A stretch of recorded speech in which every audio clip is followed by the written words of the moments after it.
bom que você veio. Estou muito feliz em ver algumas pessoas aqui, que eu sei que foram convidadas por amigos. Que bom que você aceitou estar aqui. Você fez uma ótima escolha.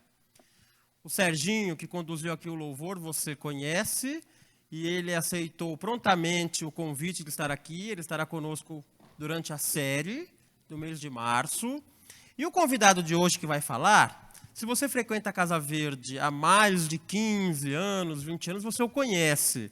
Se você não frequenta, você vai conhecer hoje. Eu não consigo falar da minha vida sem incluir o Gerson. O Gerson foi a primeira pessoa fora da minha família e fora do ambiente escolar que falou: Ricardo, você leva jeito para escrever.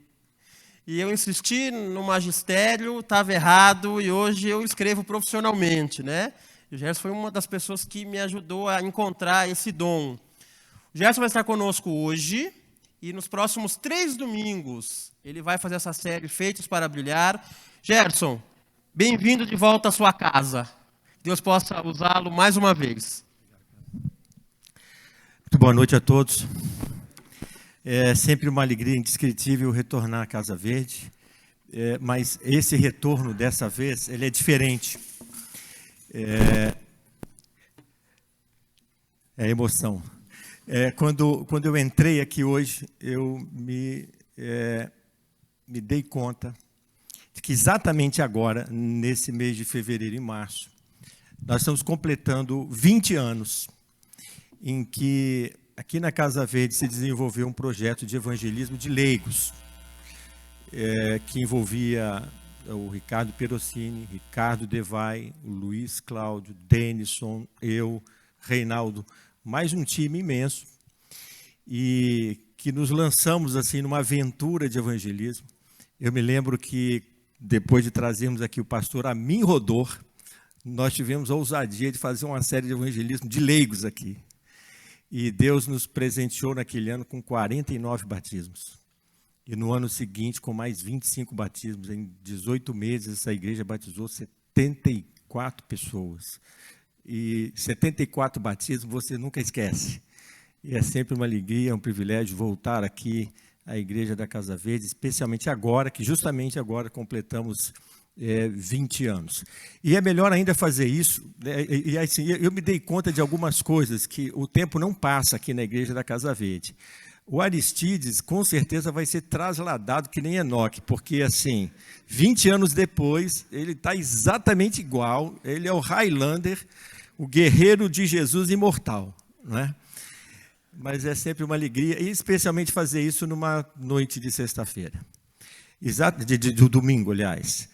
Até porque esse domingo, hoje é véspera, amanhã é véspera do fim do mundo, né? Amanhã é 1º de janeiro de 2020, diz que o ano no Brasil só começa depois do Carnaval.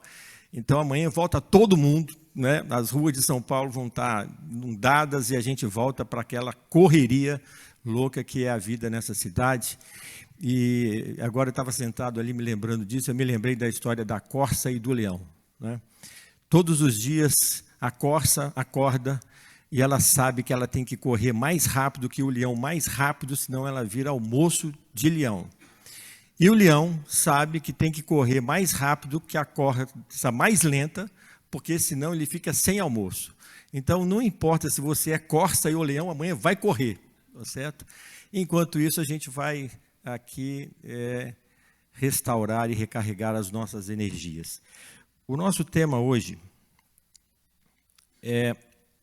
e que na verdade não é hoje, não é? É dessa série. Entrou em descanso aí, por acaso?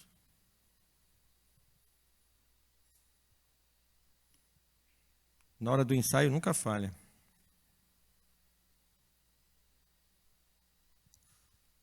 Não, mas precisa de sair porque eu preciso captar ele por aqui, senão eu não controlo.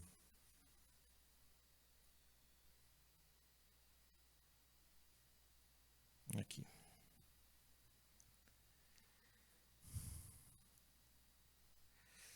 Eu acho que desligou o roteador, que ele não está aparecendo, agora apareceu aqui.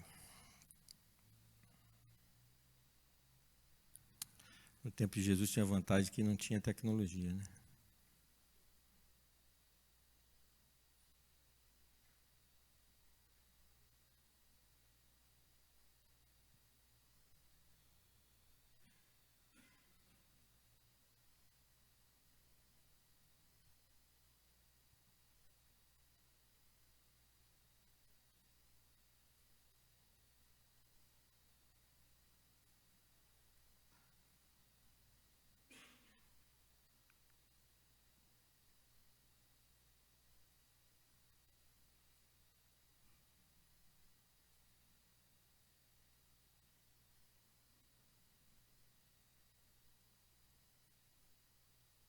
Peça meu celular.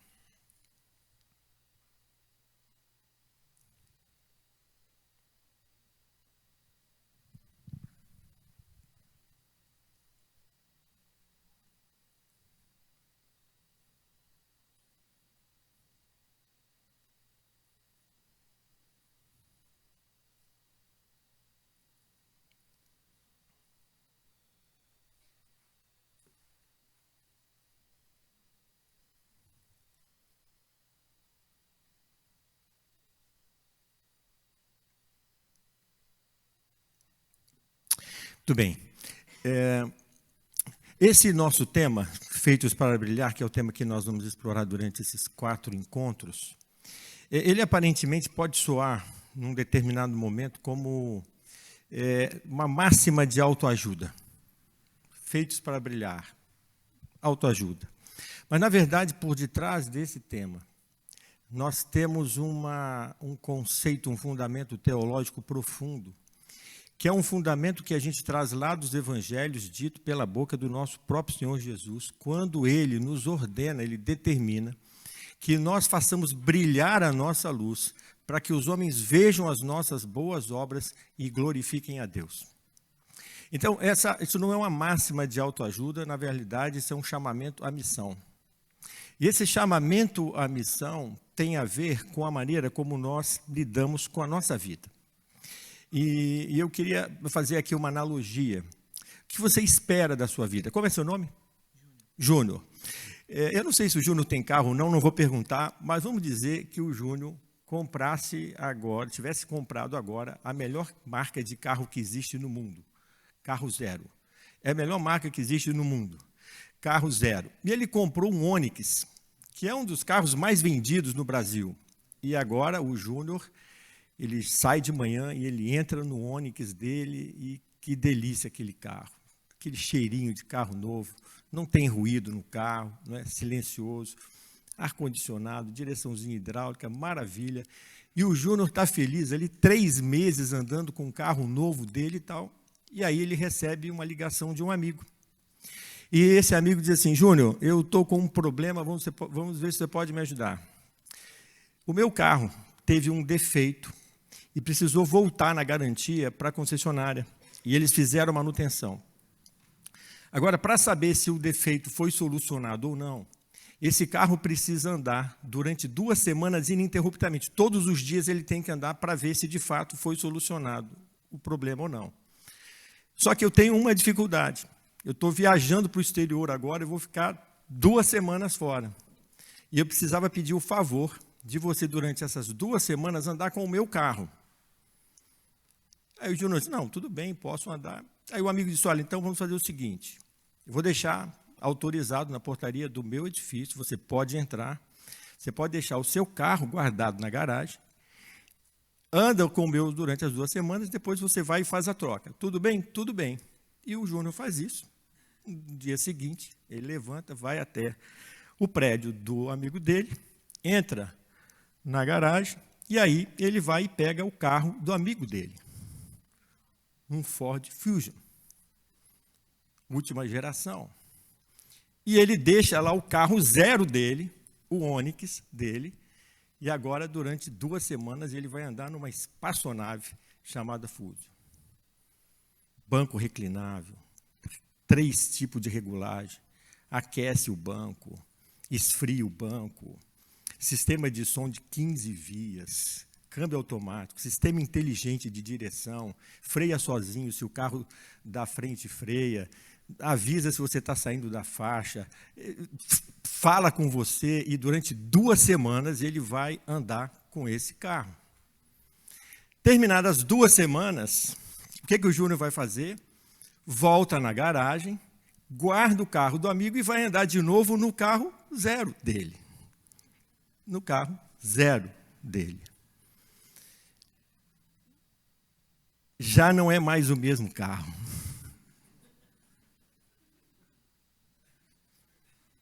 Já não é mais o mesmo carro, porque ele passou por essa experiência aqui. Sabe, a vida da gente, muitas vezes, é um Onix. E a gente se acostuma com ela. e começa a achar que ela está ótima, maravilhosa, fantástica. Mas Deus olha lá de cima e fala assim: eu fiz esse cara para andar de Fusion e não de Onix. Muitas vezes nós nos contentamos com uma vida muito pequena, quando Deus quer que a gente tenha uma vida muito diferente da vida que nós temos. O nosso tema, nesses 4 encontros, começando por outro, é entendermos por que Deus quer que a gente tenha uma vida maior, melhor, e como nós podemos tornar viável, como nós podemos operar com Deus em parceria para que essa vida aconteça. E o que eu vou compartilhar com vocês nesse tema, durante esses encontros, tem a ver com um pouco da minha experiência nos últimos 25 anos trabalhando com desenvolvimento de talentos. Desenvolvendo pessoas para as mais diversas organizações, formando pessoas para desenvolverem, para alcançarem e atingirem os objetivos dessas organizações. Mas não é só isso. Porque eu faço isso, e aí eu quero estabelecer uma conotação, uma correlação espiritual com isso, porque eu faço isso a partir de um dom que Deus me deu, que é uma natureza, o Ricardo disse que não estava combinado, que é um dom natural que Deus me deu, de identificar talento. Eu olho para o cidadão, nunca vi, e falo assim: você vai dar certo nesse assunto. E eu quero contar uma experiência, fazer um estudo de caso, de que faz um tempo eu conheci um jovem que era um professor de inglês, um bom professor de inglês, que dava aula nas empresas. Mas eu comecei a perceber que esse jovem professor de inglês, ele tinha um talento muito maior do que dar aula de inglês. Nada contra dar aula de inglês, muito pelo contrário, mas é que ele estava longe de estar no teto dele. E um dia chamei esse moço e disse assim: você tem talento para mais. E eu acho que você poderia fazer tal coisa. E mais do que isso, além de ajudá-lo a ver isso, Deus me deu a oportunidade de fazer um movimento e de conseguir colocá-lo numa empresa que fazia exatamente aquilo. Isso faz 20 anos. Exatamente 20 anos.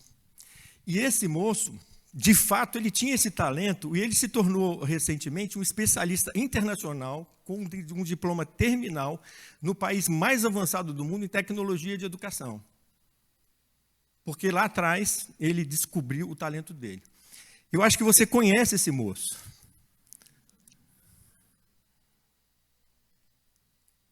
E a gente se esbarrou aqui. Então, o que eu quero nesse encontro é dizer que assim, toda essa experiência profissional e, naturalmente, esse dom que Deus me deu acabou se transformando no ministério, que é a Life Academy. Life Academy é um ministério que procura ajudar as pessoas a se autoconhecerem, a descobrirem quem são, o que elas querem fazer das suas vidas, para onde elas querem levar a sua vida, e desenvolver as habilidades para transformar isso efetivamente em realidade. Então, nós temos programas presenciais que acontecem. Recentemente, nós formamos uma turma de 112 pessoas lá no Espaço Novo Tempo de Santana, um processo de 16 semanas. Depois, na sequência, formamos uma turma lá no Encontro Anália Franco, um programa de 4 imersões de 4 domingos, e agora nós temos um online também. Depois a gente vai falar sobre isso, mas porque o nosso tema hoje aqui é: você é um projeto, faça você mesmo. Na verdade, nós vamos nesses 4 encontros fazer uma jornada. Hoje o nosso tema é: você é um projeto, faça você mesmo. Na próxima semana, o melhor de mim. Na semana seguinte, para onde vou com a minha vida, e na última semana, a arte de fazer acontecer. Então, essa jornada, e hoje nós vamos trabalhar aqui com você é um projeto, faça você mesmo. Sabe, nesses anos todos trabalhando com desenvolvimento de pessoas, e eu tenho tido a oportunidade de trabalhar com pessoas nos mais diversos momentos do seu desenvolvimento, gente começando a sua carreira, gente no meio da sua carreira, gente no topo da sua carreira, eu descobri uma coisa: que não importa a sua idade, não importa o estágio de desenvolvimento que você esteja, todos querem mais das suas vidas. Todos querem se desenvolver mais, querem realizar mais e querem conquistar mais. E isso, na verdade, é um impulso colocado dentro de cada ser humano por Deus. Por Deus. Deus colocou esse desejo de nos desenvolvermos mais, realizarmos mais e conquistarmos mais. E, de fato, nenhum de nós foi projetado para ter um trabalho que não gosta e uma vida que não ama. O problema é que 66% das pessoas diz que não gosta do seu trabalho. 50% das pessoas diz que não sabe o que gostaria de fazer com as suas vidas. E a pergunta é, por que algumas pessoas conseguem, por que outras não conseguem? Sabe, você só começa a responder isso respondendo a algumas questões. Por exemplo, como está e para onde vai a sua vida? Muitas vezes nós vivemos as nossas vidas com uma certa indiferença por ela. Muitas vezes nós entramos dia, sai dia, entra ano, sai ano, a nossa vida não sai do lugar, está emperrada. Nós lidamos com os mesmos problemas, com as mesmas limitações, com as mesmas frustrações e não fazemos nada. E nem queremos fazer essas perguntas com medo de ter que encontrar as respostas. Mas é fundamental você buscar respostas, por exemplo, a gente depois vai deixar... Depois nós vamos mandar para vocês, eu vou mandar pelo Ricardo esse questionáriozinho, você vai preencher como lição de casa para a semana que vem, o tempo não vai permitir a gente fazer aqui hoje. Mas a primeira questão, a vida que você tem hoje é a vida que você gostaria de ter? O quanto você já se desenvolveu, o quanto você já realizou, o quanto você já conquistou, a maneira como você está vivendo, o trabalho que você tem, é exatamente o que você gostaria? Você sabe para onde deseja levar a sua vida? Você é capaz de dizer onde você deseja estar daqui a 5 anos, daqui a 3 anos, daqui a 10 anos? Você tem um propósito para a sua vida? Está claro, você consegue dizer, o meu propósito é... Você está avançando na direção que deseja com a sua vida e na velocidade que você gostaria? Se nada mudar na sua vida, daqui a 5 anos, daqui a 10 anos, você vai estar exatamente aonde você quer estar ou não. Sabe, eu me lembro da história de um professor, de um sábio, que do Oriente Antigo, ele chamou os seus seguidores ali, ele fez uma pergunta. Ele perguntou assim, qual é a primeira coisa que uma pessoa precisa saber para fugir de uma prisão? O que vocês acham? Qual é a primeira coisa que uma pessoa precisa saber para fugir de uma prisão? A primeira coisa que ela precisa saber é que ela está na prisão. E o grande problema é que, muitas vezes, nós não nos damos conta de que estamos numa prisão. Considerando que nós passamos mais de 50% da nossa vida adulta trabalhando, uma pessoa que faz o que não gosta, ela está presa a um trabalho que não ama. Nós podemos estar presos a uma visão, a uma autoimagem fraca e de baixa autoestima e que é limitadora. Quando nós não conhecemos os nossos talentos, não somos capazes de dizer quem somos e o que fazemos de melhor. Nós começamos a acreditar que sucesso é para pessoas muito melhores, como se nós fôssemos um tipo de segunda categoria de ser humano. E aí nós começamos a pensar que eu não posso, eu não consigo, isso não é para mim. Nós podemos estar presos a uma vida onde não há um propósito. Quando não há propósito, não há paixão. Dizem que quem tem um porquê viver pode suportar qualquer como. Mas quando você não tem um porquê gigante viver dentro de você, você não parte para cima e faz acontecer, você não sente que tem uma missão. E aí, não tem um plano. E quem não tem um plano, vive no improviso. E quem não tem um plano, não sabe para onde vai, não sabe definir que bagagem precisa levar, então não se prepara adequadamente. E quem não se prepara adequadamente, tem uma mentalidade reativa. A mentalidade reativa só toma atitude quando acontece algum evento fora. É orientada para a crise, e não para a prevenção, e não para a construção. É uma vontade fraca. As pessoas que querem, mas não querem. São as pessoas que querem o bônus, mas não querem o ônus da construção do bônus. São prisões. E temos também os medos. o medo de tentar ser quem nós de fato queremos. Agora, deixa eu te dizer uma coisa. A Bíblia diz: agrada-te do Senhor, Ele concederá os desejos do seu coração. Os desejos do seu coração, quando você está em sintonia com Deus, é o próprio Deus quem coloca. E Deus coloca no seu coração desejos que estão em sintonia com os dons que Ele te deu para cumprir o propósito que Ele tem na sua vida. Então, os seus sonhos são muito importantes para Deus, você precisa ouvir os seus sonhos e deixar eles falarem fortemente a você. Agora, você tem que reconhecer que ou você vai trabalhar para realizar os seus sonhos, ou você vai trabalhar para realizar o sonho de outra pessoa. E o que eu quero considerar com você hoje à noite são 10 fundamentos que nos ajudam a nos desenvolver mais, realizar mais e conquistar mais. Lembrando que isso é o propósito de Deus. Porque quando você se desenvolver mais, realizar mais e conquistar mais, a igreja de Deus será maior nessa terra. O reino de Deus será maior nessa terra. Primeiro fundamento é que pessoas de reconhecido sucesso, elas têm um forte senso de identidade e propósito. São pessoas que parece que já nasceram com um carimbo na testa, já sabendo quem são, o que querem fazer das suas vidas. E elas são capazes de tomar decisões ousadas, de se envolver com projetos audaciosos, porque elas têm um propósito, e seu propósito está ligado diretamente à sua identidade, a quem eles são, ao seu ser íntimo e real que existe ali dentro. Agora, deixa eu entender aqui um pouquinho o que é propósito. Aqui eu tenho 2 veículos, né? Um veículo projetado para andar no asfalto e outro para andar fora do asfalto. O que eu quero dizer ali com essa analogia, eu me lembro que eu já usei essa analogia aqui numa pregação no sábado pela manhã, o que eu quero dizer é que existe ali uma relação entre projeto, propósito e performance. Cada um desses equipamentos ali foi projetado para um determinado propósito. E para cumprir esse propósito, ele tem determinadas características, capacidades e competências para fazer isso. Agora, tem uma característica de que qualquer um deles só consegue dar o seu melhor quando ele está sendo usado para o propósito que ele foi projetado. Porque se você pegar um veículo projetado para andar no asfalto e for andar na lama, ele não vai ter uma performance de alto nível. E o que eu estou dizendo aqui é que qualquer pessoa que queira ter sucesso, só terá sucesso se tiver performance de alto nível.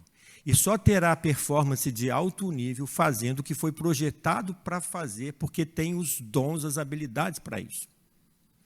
Então, a primeira coisa que é preciso descobrir é para que serve a sua vida. Porque quando você fala de propósito, você está dizendo o seguinte: para que serve determinada coisa?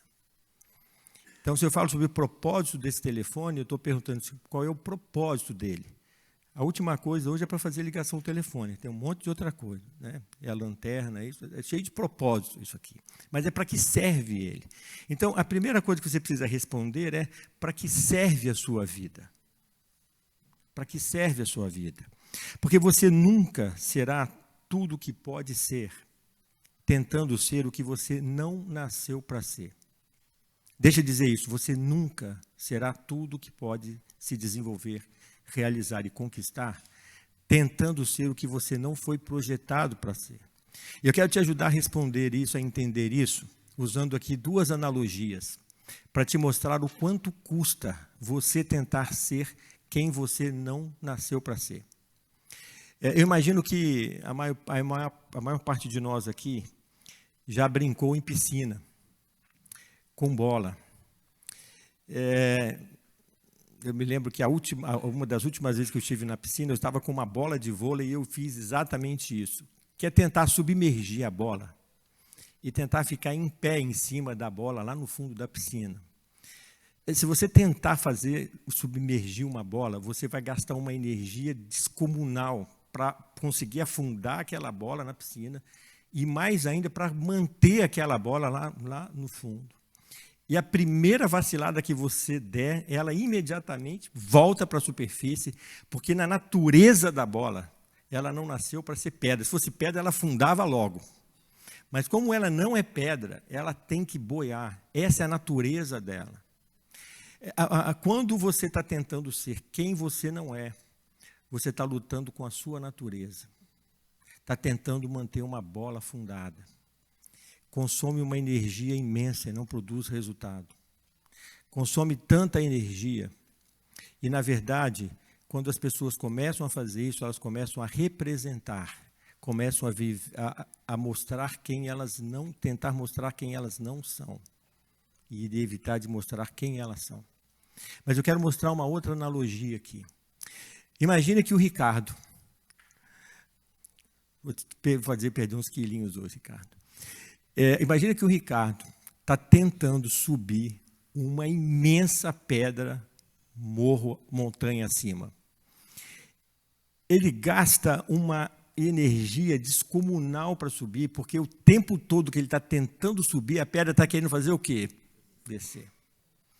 E quando ele conseguir, quando ele conseguir, vamos dizer que no final do dia, quando ele conseguir colocar essa pedra lá em cima, como ele vai estar se sentindo? Exausto. Ele vai estar exausto. Ele vai estar chateado, vai estar aborrecido, vai estar exaurido. Agora, depois que essa pedra está lá em cima, vamos dizer que ele agora mudou de profissão e ele não quer mais subir pedra.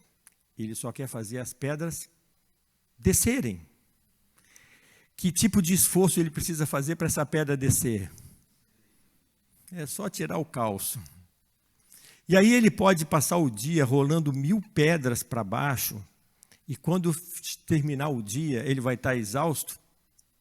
Ele vai estar exaurido? Não, ele vai estar celebrando ter empurrado 1000 pedras para baixo. O problema é que quando ele estiver subindo a pedra, ele vai estar lutando contra a natureza dele.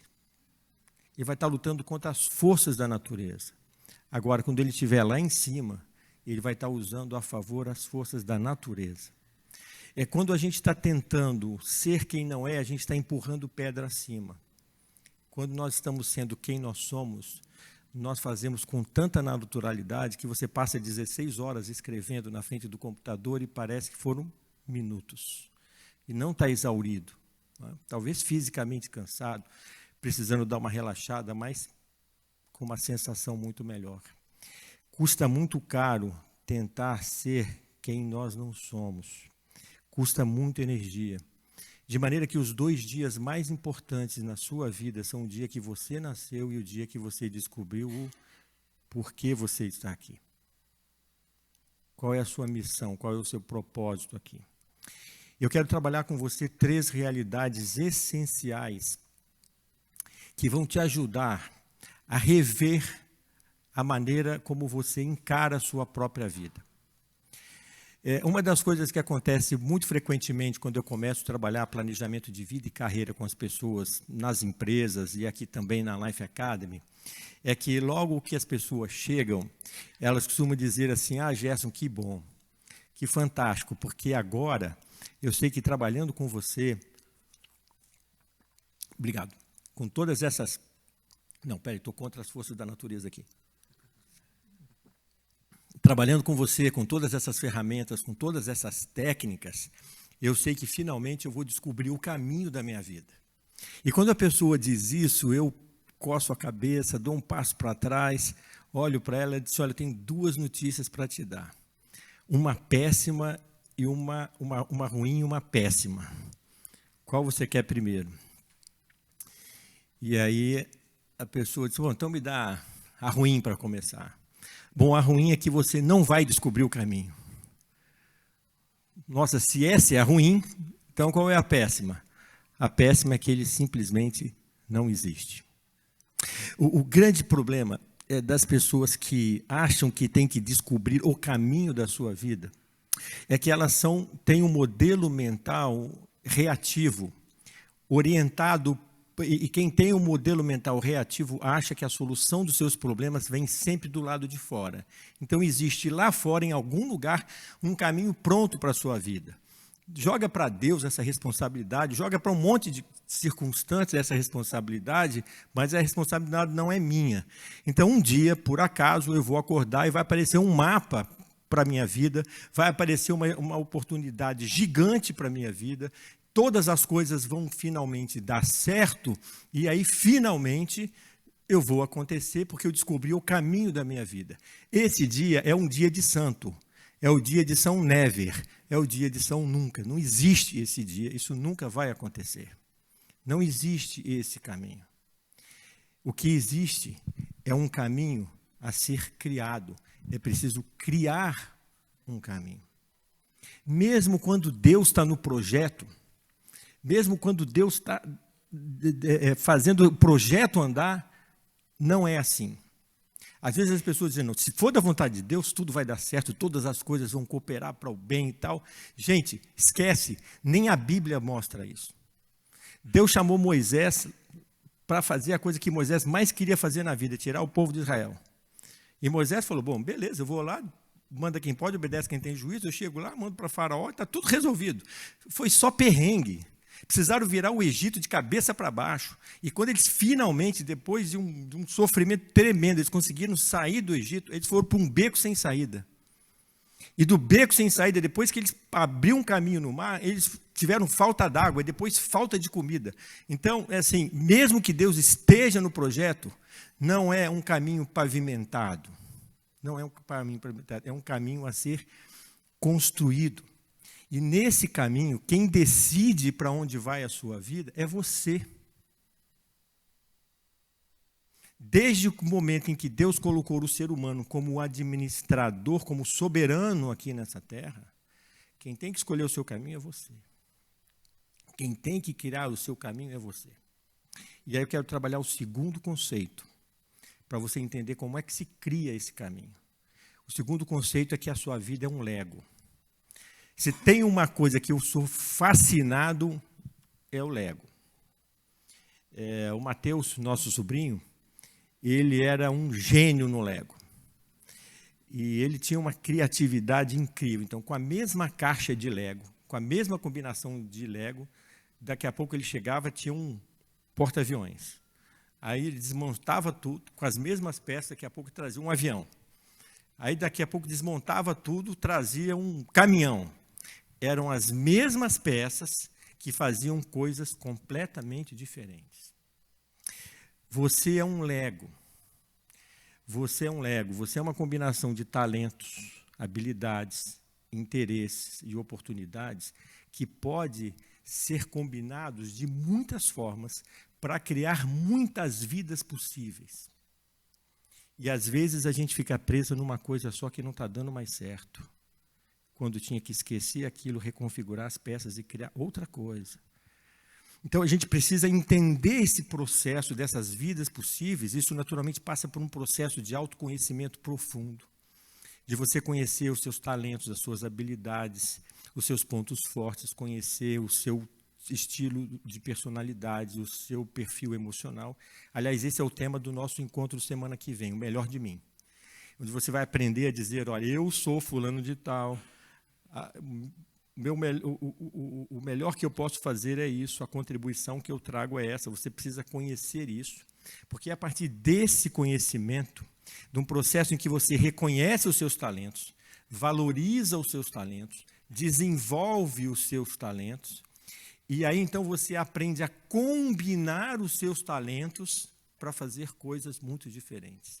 O seu potencial de realizar é muito maior do que provavelmente essa vida pequena, se é o caso que você tem para si agora. E muito provavelmente você não está usando nem 20% do seu potencial, dos seus talentos, das suas habilidades, simplesmente porque você não conhece, não reconhece, não valoriza e não desenvolve eles. E quando você vai aos escritos de Ellen White, ela diz que a primeira obrigação de cada ser humano é o desenvolvimento máximo de cada uma das suas potencialidades, de cada uma das suas capacidades. Então, aprender isso é fundamental, porque é a partir desse conhecimento de que a sua vida é um Lego, que você pode recombinar os seus talentos e habilidades para ter vidas muito diferentes, é que você começa a poder liderar a sua própria vida. E muitas vezes a gente quer administrar a nossa vida sem liderar a nossa vida. Qual a diferença de liderança e administração? Vamos dar um exemplo. Imagine que tem um grupo de pessoas de uma empresa que são responsáveis por instalar antenas de celular no topo de montanhas. E tem lá uma equipe que está na base de uma montanha, que tem que instalar no topo daquela montanha uma antena, e essa equipe está lá embaixo calculando qual a melhor maneira de subir, a maneira mais segura, mais rápida, de subir, de instalar aquela antena lá em cima. De repente, alguém do grupo se desgarra daquele grupo, vai até o topo da montanha, pega um mapa, pega uma bússola, e lá de cima, com o megafone, ele grita: gente, nós estamos na montanha errada. Pergunta: esse pessoal, esse cara que está lá em cima, ele está fazendo o quê? Ele está administrando ou liderando? Ele está liderando. Ele está dizendo: gente, a direção certa é essa. Isso é liderar. Líder é alguém que nos leva onde a gente não iria sozinho. Então, ele está liderando. Falou: pessoal, a direção é reta, nós estamos indo na direção errada. E o pessoal que está lá embaixo, calculando como sobe mais rápido, com mais segurança, com menos risco e tal, em menor tempo, eles estão administrando. Agora, do que adianta você administrar bem a sua vida se você não estiver liderando a sua vida? Eu trabalho com muitas empresas. Quando a gente vai fazer planejamento estratégico, você vê que são empresas bem administradas, mas elas estão indo numa direção que elas vão para o buraco, porque simplesmente elas não estão olhando para onde está indo o mercado. Então, o grande problema aqui do processo de liderar, e é uma das minhas preocupações hoje, porque você tem assim, uma certa hipervalorização da inteligência emocional, e nada contra inteligência emocional. A gente está trabalhando aqui um pouco da inteligência emocional, mas é que você precisa de algo mais do que a inteligência emocional. Porque a inteligência emocional te destrava, tira suas travas emocionais, os seus bloqueios, ela te dá mais motivação e você é capaz de fazer mais esforço em menos tempo e com mais determinação, só que você pode cair na armadilha do excesso de ocupação. Deixa eu explicar isso. Vamos dizer que aquilo que... Como é esse nome mesmo? Que o Mateus. Vamos dizer que o que o Mateus chama de sucesso... E sucesso para cada um de nós tem um significado próprio, seja subir numa escada. E o Mateus não estava subindo muito rápido nessa escada porque ele tinha questões emocionais. Ele tinha algumas crenças limitadoras, ele tinha alguns hábitos autodestrutivos, ele se autossabotava. Aí ele vai e trata essas questões emocionais, e ele começa a subir mais rápido nessa escada. Lindo, está cheio de motivação, agora está subindo na escada. Mas do que adianta isso se a escada estiver encostada na parede errada? Quanto mais ele subir, mais longe ele vai ficar do objetivo dele. Então, a primeira coisa que precisa saber é encostar a escada da sua vida na parede certa. Encostar a escada da sua vida na parede certa tem a ver com entender quem você é, qual a contribuição que você pode trazer, de fato, qual é o seu propósito de vida, e aí sim você se joga nesse projeto. E é aí que a coisa começa a complicar. Porque quando você chega até o momento de descobrir o que você realmente gostaria de fazer, se autoconhecer, e vocês vão... Semana que vem, você vai sair daqui dizendo assim: nunca imaginei que podia me conhecer tão bem. Mas que tivesse tanta coisa para saber. Isso é bom, gente, porque Deus criou você para ser o melhor você que você puder ser. Então, mas o grande problema é que a hora que você decide isso, uma boa parte das pessoas descobre que o tesouro que elas desejam está na caverna que elas têm medo de entrar.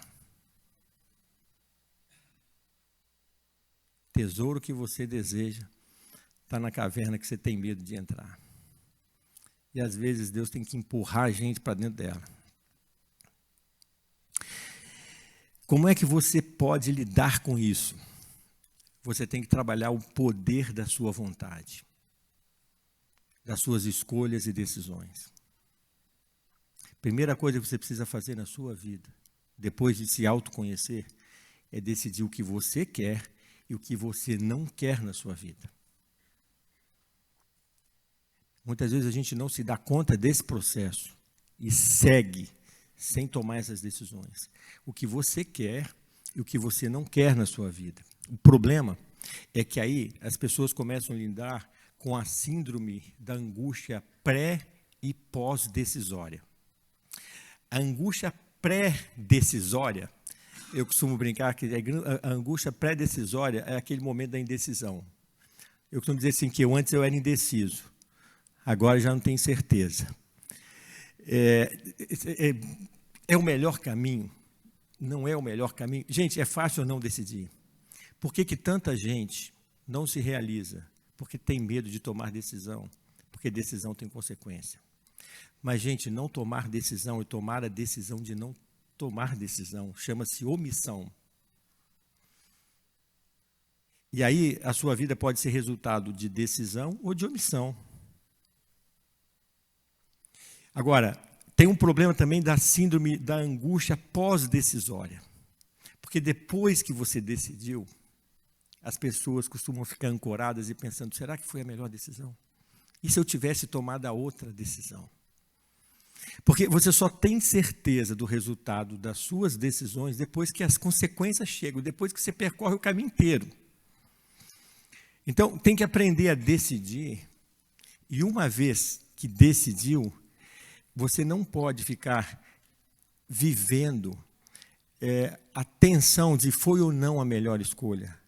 Tem que canalizar essa energia para dizer, agora eu vou provar que essa foi a melhor escolha. Agora eu vou até o limite. E se por acaso não der certo, não terá porque eu não fiz, ou porque fiquei com medo, porque o medo paralisa. Porque aí decide, mas não decide, mas não faz nada acontecer. Decide, mas não anda, não se movimenta. Decide atravessar o mar, mas não põe o pé na água. Essa decisão, ela precisa ser baseada num conhecimento de pontos fortes, propósitos, sonhos e metas. E a partir desse momento que você decide o que quer fazer da sua vida, e a gente vai trabalhar isso no terceiro encontro, que é para onde vou com a minha vida. Depois que você decide isso, você tem que bloquear, eliminar tudo que te puxa para trás, te empurra para baixo e te impede de avançar. Todas as coisas que são papéis, responsabilidades, atividades que você faz que só roubam seu tempo, sua energia e consomem um tempo enorme e não te levam a lugar nenhum. E aí, depois de passar alguns meses, você olha e fala, se eu não tivesse feito nada daquilo, mas tivesse feito o que eu tinha que fazer, eu teria tido sucesso. Mas eu fiquei aqui perdido com papéis que não tinham nada a ver com responsabilidades, que não tinham nada a ver com o que eu deveria fazer. Então, é o momento de usar o poder da vontade, de determinação.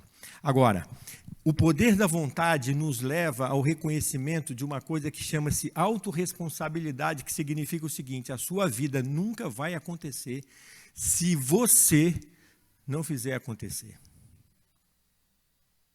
O segredo do sucesso é relativamente simples. Saber o que tem que ser feito e fazer o que tem que ser feito, quando tem que ser feito, mesmo que ninguém venha pedir ou mandar para fazer. Mas aí é que mora o problema. Aí é que mora exatamente o problema. Deixa eu passar isso aqui um pouquinho. Porque os sonhos, eles não se autorrealizam. Tudo aquilo que a gente vai fazer na vida passa por duas criações. A primeira criação, ela acontece no lado direito do cérebro, que é o lado da imaginação. Você sonha, visualiza, imagina tudo o que você quer fazer. Você planeja a sua vida, lindo, maravilhoso. Só que essa primeira criação, ela não se autorrealiza. Ela precisa ser jogada para o lado esquerdo do cérebro. O lado esquerdo do cérebro, ele pega a meta, a visão, e aí ele decodifica objetivo, meta, atividades que têm que ser feitas, cronogramas, prazos, e ele começa a fazer a segunda criação. A primeira criação é imaginação, a segunda criação é sangue, suor e lágrima. Não necessariamente nessa ordem, mas funciona. Então, é preciso trabalhar essa autorresponsabilidade. Agora, pessoas que têm um modelo mental reativo, elas entendem que a solução está do lado de fora. Então, elas veem o objetivo, mas elas começam a pensar o seguinte: mas as minhas circunstâncias não permitem. Olha, Gerson, se você soubesse a herança genética que eu carrego, a culpa é dos meus avós. Se você soubesse a herança cultural que eu carrego na minha formação, é culpa dos meus pais. Se você soubesse o país em que eu vivo, as circunstâncias que eu vivo, o rotavírus que está aí agora de novo, tudo é uma razão para essas pessoas entenderem que para elas não dá. E uma boa parte das pessoas, elas nunca vão realizar nada nas suas vidas porque elas são reféns da síndrome do cenário perfeito. A síndrome do cenário perfeito é o seguinte: o dia que eu tiver todos os conhecimentos, o dia que eu tiver todo o tempo, todos os recursos, todas as pessoas, eu faço. Mas assim qualquer idiota faz, desculpa a expressão, tá certo? Mas esse dia não existe. As pessoas que fazem as coisas acontecer, elas fazem aquilo que pode com aquilo que tem onde elas estão. A primeira lâmpada elétrica, ela iluminava menos que uma vela. O primeiro carro elétrico andava mais lento que uma charrete. O primeiro avião só voou 200 metros e não saiu 13 metros do chão. Mas eles fizeram aquilo que dava para fazer do jeito que estava, onde eles estavam, a autorresponsabilidade. Porque a verdade é que assim, você não controla as circunstâncias, mas você pode controlar a sua resposta. Existe um livro, chama-se O Sentido da Vida, Viktor Frankl. Viktor Frankl é um psiquiatra judeu que foi levado aos campos de concentração. E ele relata nesse livro que lá nos campos de concentração, os seus algozes podiam fazer com eles o que queriam. O que eles queriam? Eles ficavam nus, completamente nus, no inverno rigoroso europeu.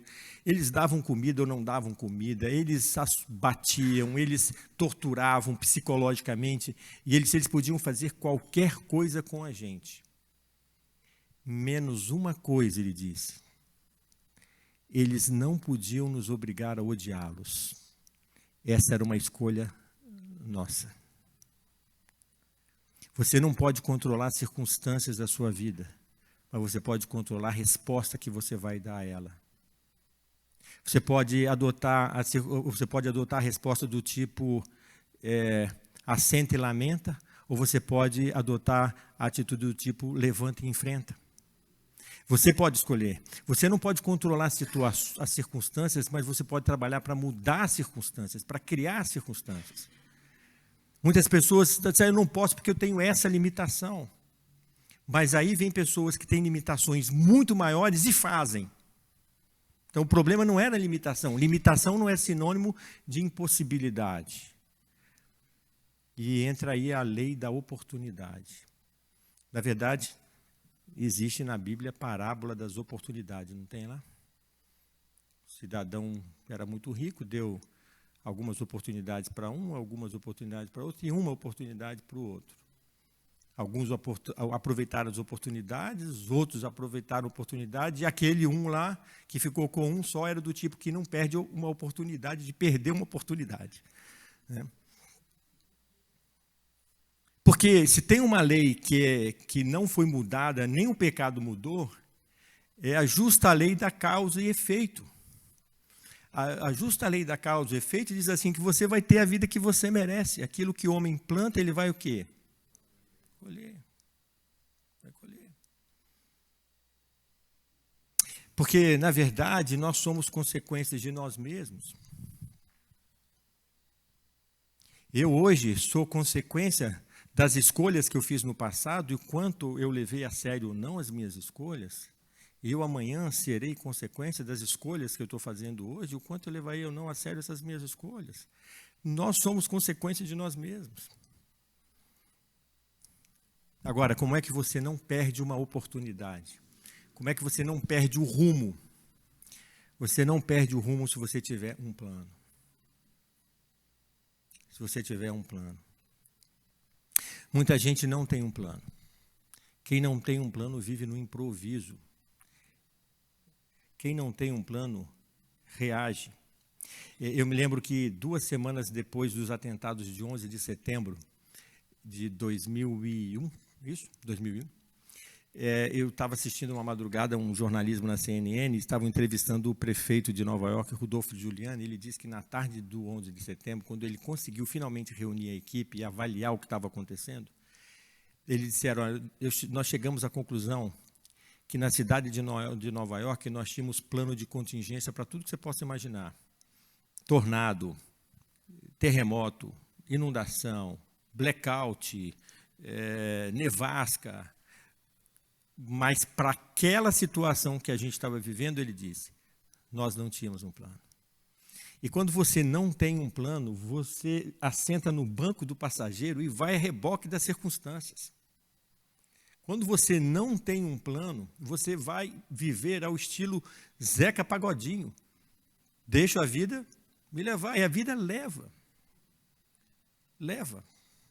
Agora, nem sempre leva para onde a gente gostaria. Agora, para a nave que não tem porto de destino, vento nenhum é bom, caminho nenhum serve.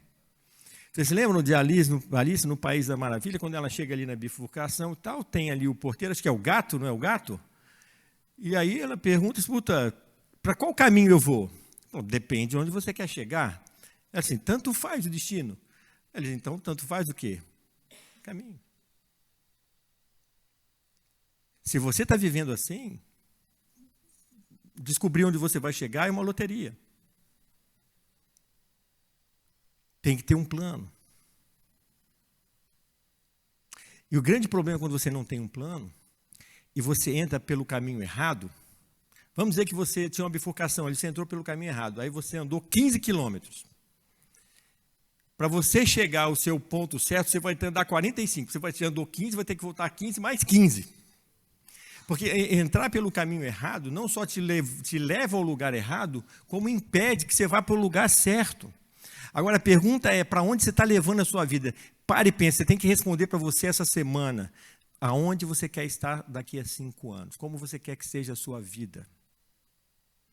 Para chegar lá, qual é a bagagem que você precisa levar? Não se preocupe muito com esse assunto de bagagem, que a gente vai trabalhar com ele para onde eu vou com a minha vida e no arte de fazer acontecer.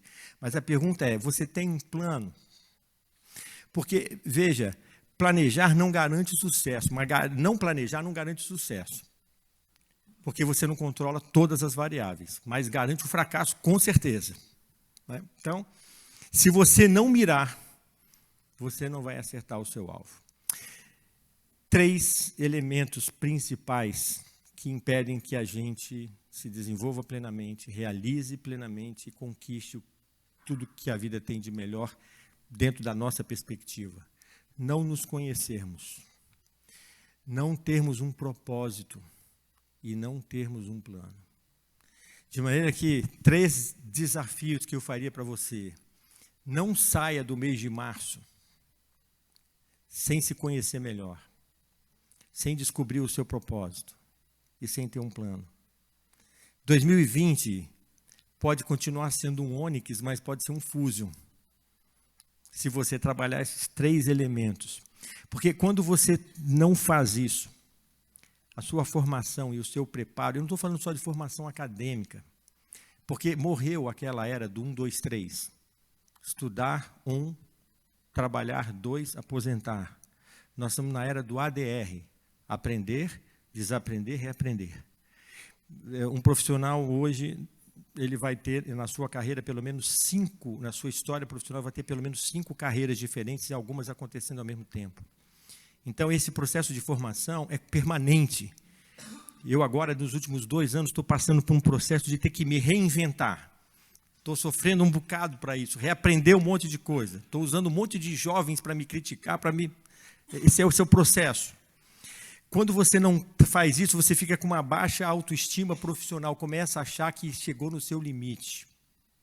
E aí começa a ter carreiras improvisadas, e carreira improvisada é vida improvisada. Trabalho improvisado é vida improvisada. E aí o resultado é se desenvolver menos, realizar menos e conquistar menos. O oposto do que Deus quer para nós. Eu acho que na Bíblia há sim uma teologia da prosperidade, Deus quer que seus filhos sejam prósperos, para que a sua igreja seja próspera, ela cumpra a sua missão. E é por isso que, então, o nosso 9º item, aí a gente vai fechando, é que é importantíssimo ter Deus na causa. Existe por aí uma afirmação de autoajuda, da qual eu discordo, que diz que você pode ser qualquer coisa, você pode fazer qualquer coisa, você pode ter qualquer coisa. Você não pode ser, fazer e ter qualquer coisa. Eu não acredito nisso. Mas eu creio que você pode fazer tudo que Deus quer, você pode ser tudo que Deus quer e você pode ter tudo que Deus quiser. Você só precisa ter Deus na causa. Porque quando você tem Deus na causa, Ele faz 4 coisas. Aliás, 5 coisas. A primeira coisa, Ele te dá a visão. Ele diz, olha, é isso. Ele coloca o desejo no seu coração. Você começa a enxergar.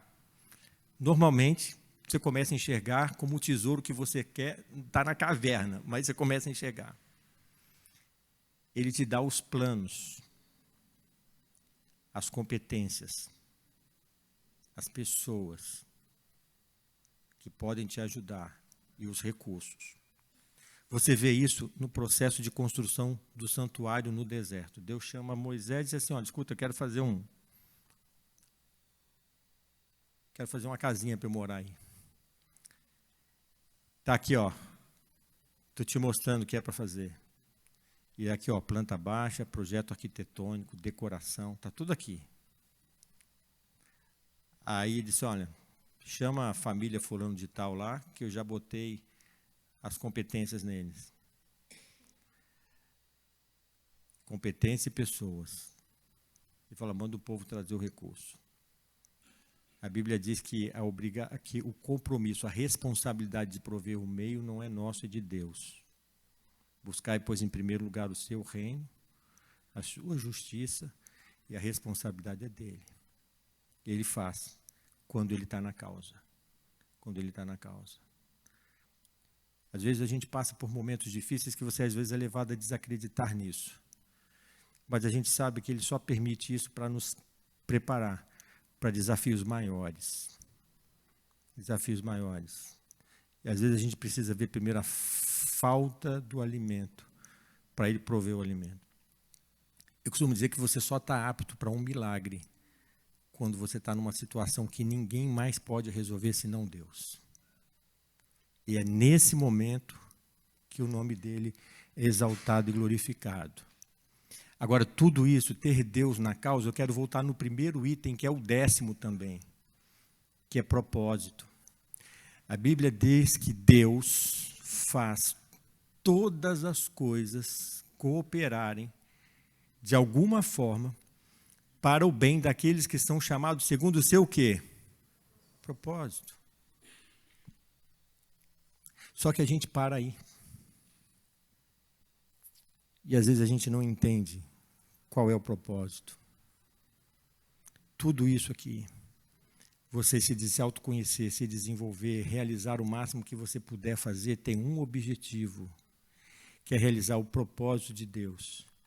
E a explicação está logo abaixo, quando ele diz assim, para se tornarem semelhantes à imagem do seu filho. O propósito de Deus é que você seja a sua melhor versão, a melhor versão de você mesmo. Se você se desenvolva o máximo que puder se desenvolver, que você realize o máximo que você puder realizar, que você conquiste o máximo que você puder conquistar, fazendo isso, se transformando numa pessoa igual a Jesus Cristo. E o segredo disso é você trabalhar com o modelo mental de Abraão. Quando Deus chama Abraão, diz assim, eu vou te dar uma meta, sai daí, vai para onde eu vou te mandar, meta. Eu tenho um objetivo com isso. Eu vou te fazer se desenvolver mais, realizar mais e conquistar mais, objetivo. Mas tem um propósito. Ser tu uma bênção. Tudo que você puder se desenvolver, tudo que você souber, tudo que você for capaz de realizar e tudo que você puder ter deve ser colocado no altar para servir ao Senhor. Ele quer que você seja uma flecha que acerta o alvo. Que Deus te abençoe.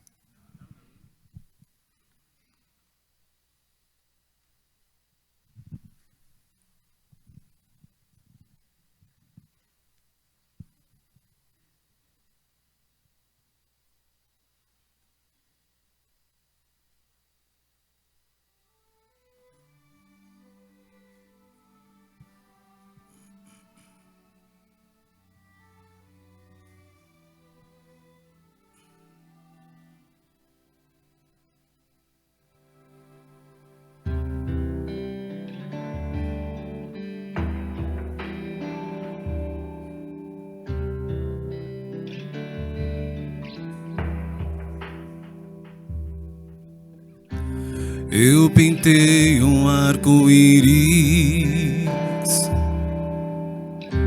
numa folha de papel, mas Deus criou o firmamento e as estrelas pôs no céu. Fiz um barco de brinquedo pra brincar com meu irmão, mas Deus mediu o oceano só com a concha de sua mão. Um Deus assim sabe o que eu preciso também.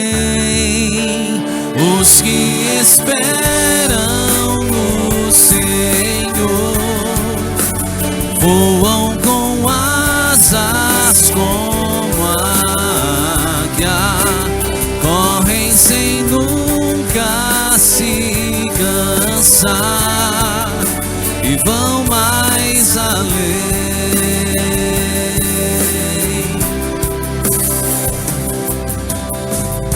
Tentei fazer a minha história, mas cansado percebi que Deus correu sempre ao meu lado e me deu forças quando eu caí. Um Deus assim sabe o que eu preciso também. Os que esperam no Senhor voam com asas como águia, correm sem nunca se cansar e vão mais além.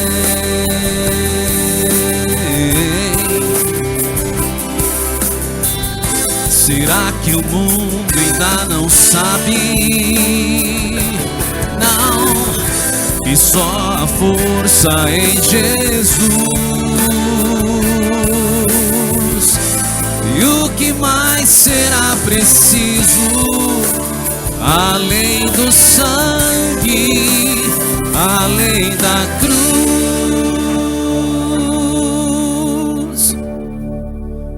Os que esperam no Senhor voam com asas como águia, correm sem nunca se cansar e vão mais além. Os que esperam no Senhor voam com asas como águia, correm sem nunca se cansar e vão mais além.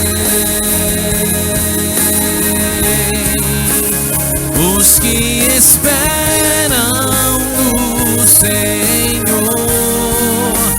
vão mais além.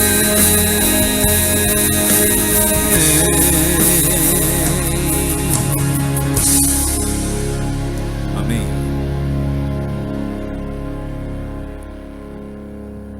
Curve a sua fronte, vamos falar com Deus.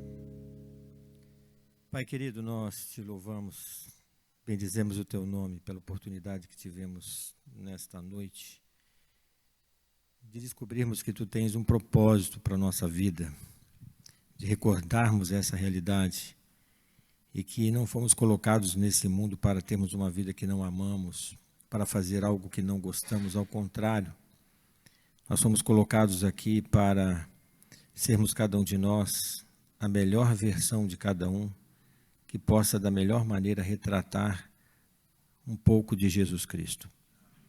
Nós queremos te pedir que durante esse mês de março, em que faremos essa imersão nesse processo de autoconhecimento, de entendimento do teu propósito, do teu plano, da tua missão para a nossa vida, e possamos entender também as formas pelas quais podemos planejar, organizar as nossas vidas, desenvolver habilidades que de fato permitam aproveitar as oportunidades que nos dás.